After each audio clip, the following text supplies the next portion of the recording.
আপনার Facebook ID lock হওয়ার আগেই সেলফি ভেরিফাই করুন। ইদানিং দেখা যাচ্ছে অনেক ফেসবুক আইডি লক হয়ে যাচ্ছে এবং সেই ফেসবুক আইডি রিকভার করানো যাচ্ছে না। তার জন্য ফেসবুক কিন্তু একটি নতুন অপশন চালু করেছে, সেলফি ভেরিফাই।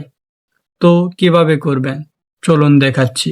আপনার ফেসবুকের অফিসিয়াল অ্যাপসটি ওপেন করবেন, থ্রি লাইন মেনুতে ট্যাপ করে নিচে সেটিং এন্ড প্রাইভেসি অপশনে ট্যাপ করবেন, পরে সেটিং অপশনে ট্যাপ করবেন, এখান থেকে অ্যাকাউন্ট সেন্টারে ট্যাপ করবেন, তারপর পাসওয়ার্ড এন্ড সিকিউরিটি অপশনে ট্যাপ করলে ভেরিফিকেশন সেলফি একটি নতুন আপডেট দেখতে পারবেন, সেখানে ট্যাপ করবেন, প্রোফাইলটা সিলেক্ট করবেন, দেখতে পাচ্ছেন save A verification selfie for profile recovery. Profile recovery করার জন্য সেলফি ভেরিফিকেশনটি সেভ করতে হবে। এখন আপনি এখান থেকে নেক্সটে ট্যাপ করবেন। যদি টু ফ্যাক্টর অ্যাড করা থাকে তাহলে আপনার হোয়াটসঅ্যাপ বা ইমেলে একটা কোড যাবে, সেই কোডটা দিয়ে কন্টিনিউ করবেন। কিভাবে সেলফি নিতে হবে সেটার ইনস্ট্রাকশন এখানে দেওয়া রয়েছে। আপনি সরাসরি স্টার সেলফি অপশনে ট্যাপ করবেন, তারপর আপনার পেজটাকে ডানে বামে উপরে নিচে ফেস করতে হবে এবং ফেসবুক আপনার সেই ভিডিওটা সেলফি আকারে সেভ করে নিবে এবং এখান থেকে ডান অপশনে ট্যাপ করলে আপনার সেলফি ভেরিফাই ওকে হয়ে যাবে।